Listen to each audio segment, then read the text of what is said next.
Trade season is almost here, and we already have a player floating around in rumors, a guy with former ties to James Harden and Daryl Morey. Also, Joel Embiid makes franchise history yet again. We will break down all of it and more coming up on Philly Take with RB. Perfect.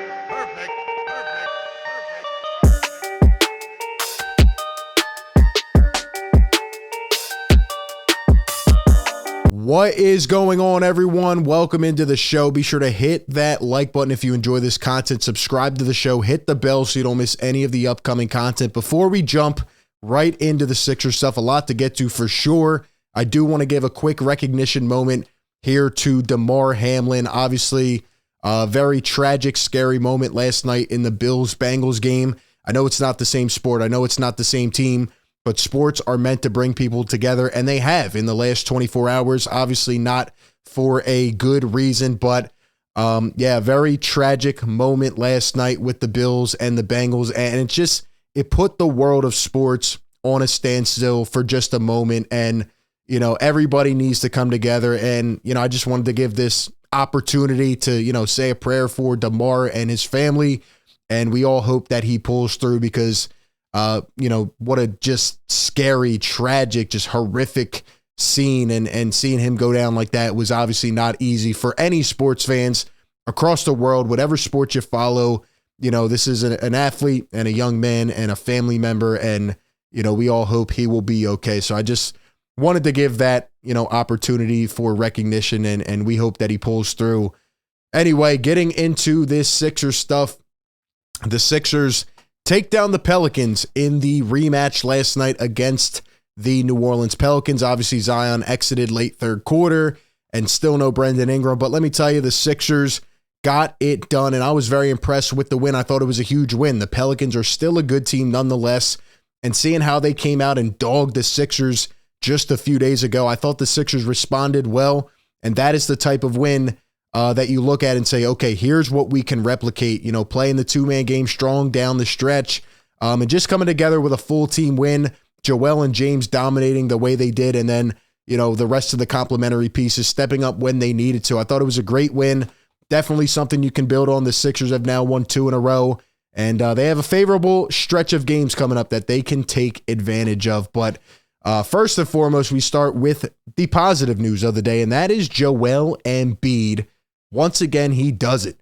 Joel Embiid named Eastern Conference Player of the Month for December. It's now his 5th time winning the award in terms of Player of the Month, and he's now done it the most in Sixers history. Just continues to dominate. I can sit up here till I'm blue in the face and talk about how good he is, and a lot of platforms out there will not give him the recognition he deserves, but as someone who covers the Sixers and has watched his career trajectory, I'm just proud of the guy. He continues to dominate. I mean, he's out here putting up 35, 40 nonchalantly a game, literally every game. And we're watching the games live, by the way. So, tune into YouTube during the games. Now we're on playback as well, where you can sync up the game with my commentary in real time.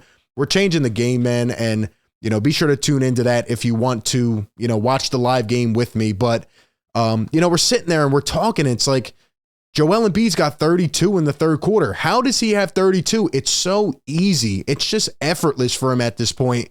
And he has that mindset going out there saying, I will dominate. I'm good enough. Nobody can stop me. And when he is on that level, I mean, he is a really, really scary player. So shout out to Joel for getting it done.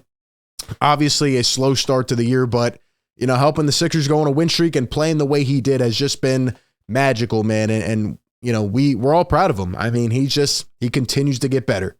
Joel Embiid in the month of December averaged 35.4 points a game, 9.9 rebounds, and 4.2 assists. The assists is something I've talked about heavily here. Just seeing his teammates having better vision on the court. He's just been fantastic in all aspects of the game. Obviously, he will keep getting better, and he's just been the leader. He is the leader of this team. Now, going back to last night's game, something I want to talk about. I don't want to go into a full breakdown. Like I said, it was a good win, something you can build on. But one thing that I've talked about heavily is the two-man game, right? And the last game against the Pelicans, the Sixers didn't run anything down the stretch. They had one play that involved James Harden and Joel Embiid running, a play together in the last 6 minutes of the game. And last night they did it a lot more down the stretch, and see what happens. It works. You can convert a lot of these opportunities and you can win the game. When James Harden and Joel Embiid combine for the amount of points they did, when they play as dominant as they can together, it's really hard to stop this team. And once some of the complementary pieces get going again, Maxey coming back, looking like he's getting some rust off. It was good to see him play that way. Once Tobias gets back into his form, Melton. I mean, this team can be dangerous. But shout out to Rich Hoffman here on Twitter. He put one of these plays from down the stretch, and he talked about how this two-man game late in the game can exploit a defense, and I agree 100%. It's a lot of what we talk about. So let's show this. So James Harden, again, here's Joel Embiid going to set the screen, and see how Harden kind of motioned Tobias Harris over to the other side. And Rich says this is something that the Sixers can take advantage of because, you know, now they're going to set this screen, right? And now it creates that lane for Joel Embiid to roll. And once again, this defender right here in Valanciunas, he has nothing to do. He really doesn't know where to go with this play. Does he stay back and let Harden haunt him with the mid-range float? Does he go back and let James pull one up from the elbow? Or does he bite up and then let Joel Embiid go up for an oop or a one bouncer? James Harden has been so fantastic with these passes. His vision on the court is second to none. I love watching it. And you see how easy this is? A little bouncer. And Joel's got a lane, boom, fouled, and one did the little roll as well. That was awesome. But just great stuff there from Rich pointing that out. It is literally almost unstoppable when James and Joel run that two-man game. And what Rich didn't even point out is if those guys trap, right, if another help defender comes, boom, you're kicking it out to the three-point line, and it's likely somebody's going to knock it down because our three-point shooters have been pretty good over the last month. But just wanted to show that. And yeah, really impressed with the way that this Sixers team has been running that two-man game. And now it's going to be a test to see over these next stretch of games how you incorporate Maxey into that mix. I would hope to see pick and rolls with him and Embiid, with Harden posting up a little bit, you know, on the three-point line. So we'll see how it goes. But anyway, the last thing and the main thing to get to here is one player who has already been involved in trade rumors, and that is a former tie to James Harden, Daryl Morey, and the Rockets, of course, and that is Eric Gordon. A lot of whispers about the Sixers reuniting and about teams like the Lakers and stuff, you know, going out there, even the Bucks, you know, inquiring about a player like this who has veteran experience, who has shown to be a proven three-point shooter throughout his career. Now, obviously, he is 34 and he's on the bit of a decline, and he's having one of his worst statistical seasons.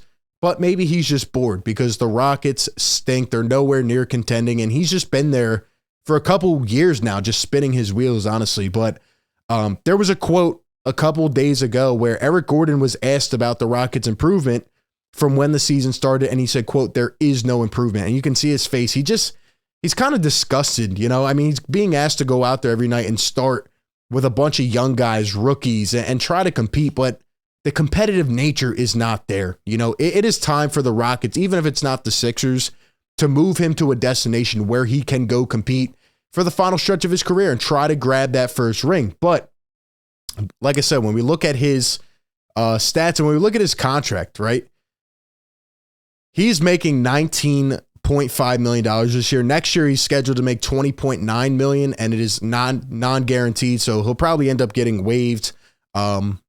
And, you know, bought out or whatever and finding another team if it even comes to that. But, you know, at this point in his career, for what Eric Gordon is worth, and when you look at the Sixers and you look once again at their hard cap space, $5.5 million they have in terms of, you know, space below the hard cap.